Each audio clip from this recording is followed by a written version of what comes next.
এগুলো কিন্তু আমরা ইতিমধ্যে বিভিন্ন সময় বলেছি। আমাদের নেতা বলেছেন বাংলাদেশ আগামীকার মিছিল স্লোগানের বাংলাদেশ হবে না, বাংলাদেশ হবে একটি দুর্নীতি মুক্ত ন্যায় বিচারের বাংলাদেশ। আপনারা যদি এই দুর্নীতি মুক্ত ন্যায় বিচারের বাংলাদেশ দেখতে চান তাহলে ধানের শীষের ভোট দেওয়ার কোনো বিকল্প নেই। আসেন, সকল ষড়যন্ত্রকে আমরা সমূলে উৎপাদন করে আমরা ঐক্যবদ্ধ হয়ে মা বোনেরা ভাই বোনেরা কাঁধে কাঁধ মিলিয়ে আর এই ৮-১০ দিন সময় ব্যাপক প্রচারণা চালাই এবং আমরা মানুষকে বোঝাই আমরা কেন ধানের শীষে ভোট দিব। সুধীমণ্ডলী, আমাদের নেতা আপনাদেরকে বলেছেন আমরা এমন একটি বাংলাদেশ চাই যে বাংলাদেশ হবে বৈষম্যহীন। দীর্ঘদিন যাবৎ পাকিস্তান থেকে শুরু করে এই বাংলাদেশ বারবার এদেশের মানুষ বৈষম্যের শিকার হয়েছে।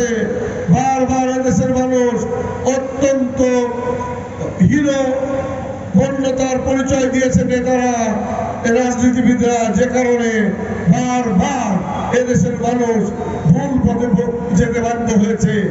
আমরা জনগণকে কোনো দোষ দিতে চাই না। জনগণ অত্যন্ত সহজ সরল সাধারণ মানুষ, যারা তাদেরকে দীর্ঘদিন ধরে ভুল বুঝিয়ে অনেক কষ্ট দিয়েছে তাদের কিন্তু চরম বিপর্যয় ঘটেছে। তাই নতুন বাংলাদেশ বিনির্মাণে তারেক রহমানের আহ্বানকে আপনারা সামনে নিয়ে এগিয়ে যাবেন। ইনশাআল্লাহ দেখবেন আমরা কিন্তু একটা কথা বিশ্বাস করি, এদেশে হিন্দু মুসলিম খ্রিস্টান বৌদ্ধ যেই থাকুক না কেন আমাদের কিন্তু কোনো সংখ্যালঘু নেই। আমরা সবাই বাংলাদেশি, এটাই আমাদের সবচেয়ে বড় পরিচয়। এবং সবার আগে আমাদের বাংলাদেশ, এই কথাটা আমাদের নেতা বারবার উচ্চারণ করেন।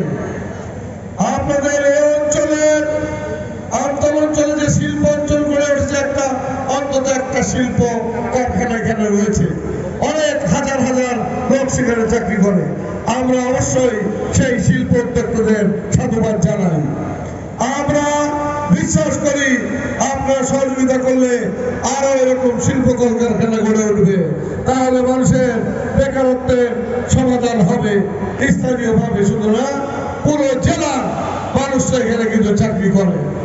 সুধীমণ্ডলী, সেই জন্য আপনাদেরকে আহ্বান জানাবো আপনারা সকলে আমাদের যারা বিজনেস করেন ব্যবসায়ী মহল তাদেরকে সহযোগিতা করবেন যাতে এখানে নতুন শিল্প কলকারখানা গড়ে ওঠে।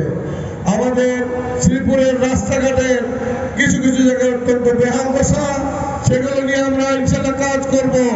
অবকাঠামোগত উন্নয়ন নিয়ে আপনাদের কোনো চিন্তা করার প্রয়োজন নেই, এগুলো ইনশাল্লাহ রুটিন ওয়ার্ক আমাদের মাথায় সমস্ত কিছু রয়েছে। আমরা শ্রীপুর অঞ্চলের নদী ভাঙ্গনের বিষয়টা ইঞ্জিনিয়ার সাথে আলাপ করেছি, তারা এ ব্যাপারে একটা সমন্বিত প্রকল্প গ্রহণ করবেন।